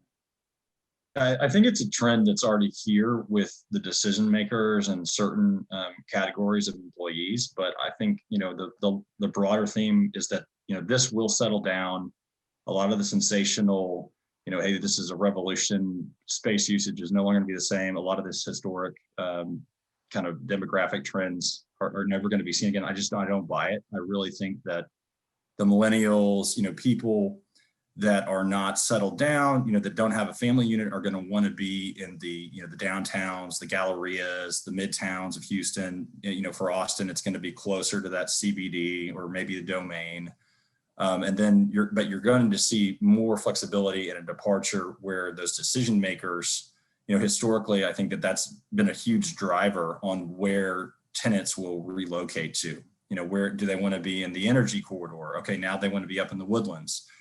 So I think that may be less of a factor because with Zoom and some of this new technology, it's going to be, the imperative will be lowered on the C-suite decision makers to be in a particular part of town. But in the battle for talent, you know, when you need to fill the ranks and you want to create that work, live, play dynamic, I still think that, you know, people are going to want to avoid the commute. They're going to want to be where the restaurants, you know, where the social scene is, and that's still very much going to be in those kind of hot parts of town. So I would say yes, but maybe in a different context than the way the question was framed. Well, Scott, you're 2 hours east of the Dallas-Fort Worth area. When you go to attract a company to where you are, you know, what is it that they focus on? Because they're not immediate. You're not in Dallas, but you have good access to Dallas, and I guess you have access to a lot of other places because you're on, is it I-20? We're on I-30. I-30, 20, 30, whatever. Yeah. So, what do you tell the people when they say, well, you know, what, Scott, tell me why I should be in Texarkana versus in Mesquite, for example? Sure. Yeah. And so, you know, with us being 2 hours east of Dallas, we're about 2 hours from Little Rock, about an hour from Shreveport, about an hour and a half from Tyler. And so we've got great connectivity, transportation corridors to meet all those connectivity points. from an industrial perspective to get their products to those bigger metro market areas. And so, from where we're located, there's 23 metro markets within 500 miles of our property that have at least 450,000 people in that metro market. So we got great one day drive connectivity to large metro markets from our area. And a lot of these businesses want to be close, that we talk to anyway, want to be close to the metro markets, be able to get the talent from the metro markets, but have quick access to the Dallas area. I mean, I'm from Texarkana. I'm used to driving to Dallas to go watch a Rangers game, to go watch the Cowboys play, for my wife and I, just for a nice dinner or a nice weekend away, or to fly out of Texarkana, or fly out of Love Field, or fly out of DFW. For vacation, we just went to Lake Tahoe for a weekend getaway for her birthday. And I won't say how old she is or I'll be in trouble, but so we've got quick access, and a lot of the C-suite folks, if they don't want to be in the metro market area, they at least want to be close to the large cities, and we do provide that, and it kind of gets them. Some want to be out of the rat race, if you will, of the large, the commutes and the traffic and everything else. Some want to be in the middle of it, and we acknowledge that, and we don't compete for those type of industries. But the ones who want to be just outside of that, we think we're the sweet spot for that, and we really compete well for those types of industries and those types of owners and investors who want to be in that type of market. It's interesting. We talk about real estate is all about location, location, location, but with transportation changing, potential for driverless 18-wheelers, with the internet and things like that, being located in Texarkana is probably a lot easier. It is. Than it used to be. I mean, I'm thinking I'm in Houston, and I go to San Antonio and Austin a lot, and Columbus is where 71 heads up from I-10 to Austin. I mean, I'm thinking, Columbus might be a great place for a 10,000 acre industrial park, because it's Sure. 90 miles to Austin, 90 miles to Houston, about 90 over to San Antonio. So it's interesting the conversation of location changes. Yeah, and our workforce here, Reed, about 22% of our workforce actually drives about 50 miles to work every day.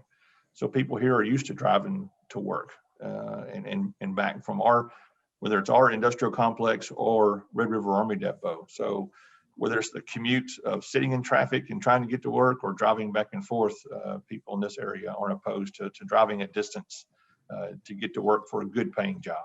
Well, with a driverless car, it's going to be all the easier. You're going to be, on your iPad, on your iPhone, taking a nap, whatever. That's right.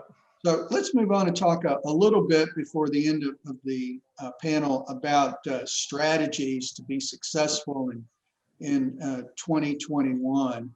I know that earlier issue was mentioned on one of the other panels about what we need to do to deal with old, outdated office space. I think Pat Duffy said, there's 2003 and newer, and then you basically have 1986 and older. Now that's in Houston, but basically there's old and new. So Stuart, why don't you talk a little bit about what you would be doing if you had, and you may have, management for one of these older buildings. What needs to be done to bring that into the 2021 type of building that's going to be in demand? So Reed, it's a little broad of a question. I think it's going to be really contingent upon where the building is located. What's the strategy? What is it going to be? Creative office space? What's your target tenancy? And so I think with that, but in a broad context, perhaps, looking at smart, low cost health initiatives that, you can't really get into the technology suite that you'd have in medical office with, ionic or, UV light treatments and, the treating the ducts and maybe your air handlers, you can do some limited new technology additions there. And, similar to LEED certification, there's what's called the WELL certification. So I think that may be more of a focus in light of the current situation, but what we've seen is landlords have been really pragmatic about that spend and how does it parlay into the leasing marketing context for the property. And then on the, so if it was, let's say it was a creative kind of co-work or an incubator type, offering or potentially that type of offering, it's how do you frame the space? What's the nearby amenity offering? What are the on-site amenity offerings? So that's kind of in a limited context to what at CBRE, we're trying to roll out a much larger hospitality platform with technology like Host. A lot of people will reduce it down and say, hey, this is just an application for your building, but it's really not. It's a lot more. It's having dedicated personnel to curate that amenity offering and using smart building technology to drill down beyond the amenity suite for the tenant organizations to say specifically down to the individual employee, what kind of light, temperature settings, and using that data and the smart building technology where the employee can use their phone to access the building. And those adjustments can be preset and made for that employee. So when I buzz into the building, it's already calling the elevator for me. And the coffee vendor already knows to have my coffee delivered up to my desk at this time. So how do you curate that down with that hospitality mindset, leveraging smart building technology? And then on the flip side, we've got HANA, which is our foray into co-working space. So I think those are two really large trends. And so how do you do that in a limited, smart way in the suburban market? And I think it's, you'll see in East Austin, a lot of that is going on right now with creative office space, kind of in a more limited, refined context. So the old square rectangular space, boring, replication of the same office, that's not the future. The future is going to be something that's focused on, the type of employee at the particular location and their demand and focus on technology and things of that character. Yeah, how are we always going to have that? People are always going to want to have a place to go. So how do we keep reinventing that and keep that fresh and relevant, irrespective? So I think that it just ultimately in a broad context it's more flexibility. So you need to be smart about how you plan your space so that if you've got those folks that need, they have an archive of plans, well, maybe they do need that dedicated, solid, office that's defined, whereas this other area of your business can be much more collaborative and kind of open office context. So, and barring the pandemic, it's less dense, or maybe there's partitions, that are glass, so we'll see. So let's, last question I'm going to direct to Corey. What opportunities do you see in 2021, and where are you going to be putting your time and effort and money? Well, I've stated, already, I think farther out west is and out probably more or less away from the CBD where there's some more opportunity, but there's growth out in that area. I've actually really already started that process and pushing towards those areas. But I think that I'm not going to be, chasing things as I've stated before, but I believe that waiting for the right opportunities, that may take, until the third or fourth quarter, maybe, first quarter of 22. But, from my perspective, I think, obviously industrial is great. And if you have a good land opportunity to go find a good corner and in my view, it needs to be smaller and build smaller, have a tenant and play possibly, or know who it's going to be. Say out in Baytown, what we've done is we have land up on the freeway of I-10, and we're kind of putting in rooftops on the south side of it, but creating more retail up front. So, from from that perspective, I believe that's the play. Texas is going to continue to, have more and more residents, businesses, keep coming forward. And so I think that's where opportunities, are going to be. I will say on one of your other questions earlier about the horizontal kind of apartment type living, we are, at one of our developments out west at District West, we're currently under contract with a former, or he is at a Interloop development group that did, high tower condos, and they're actually coming out there under contract to go build those types of developments that you're talking about, probably because it is lucrative.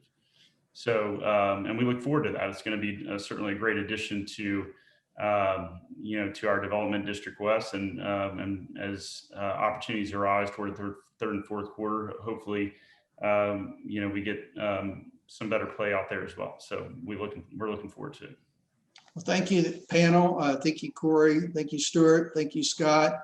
We appreciate your time. It's very exciting times, I think, and I'm going to turn it over to Ginger to close us out. All right. Thank you, gentlemen, so much. And Reed, awesome job emceeing. Y'all all did a great job. Very interesting information. Thank you all the viewers. And also, I just got word we have our 500,000 viewer now. Anthony Tarantino, we know you're out there. So contact Katie or me. We have a prize for you. We got another event coming up on the 19th, property management. Casey Hancock, our president, will be emceeing that. So log in for that. And industrial follows after that one. So again, thank you all panelists, MCs, great event, and look forward to seeing you all soon in the flesh. Have a good day. Thank you, Ginger. Thank you. Ginger, thank you, Reed.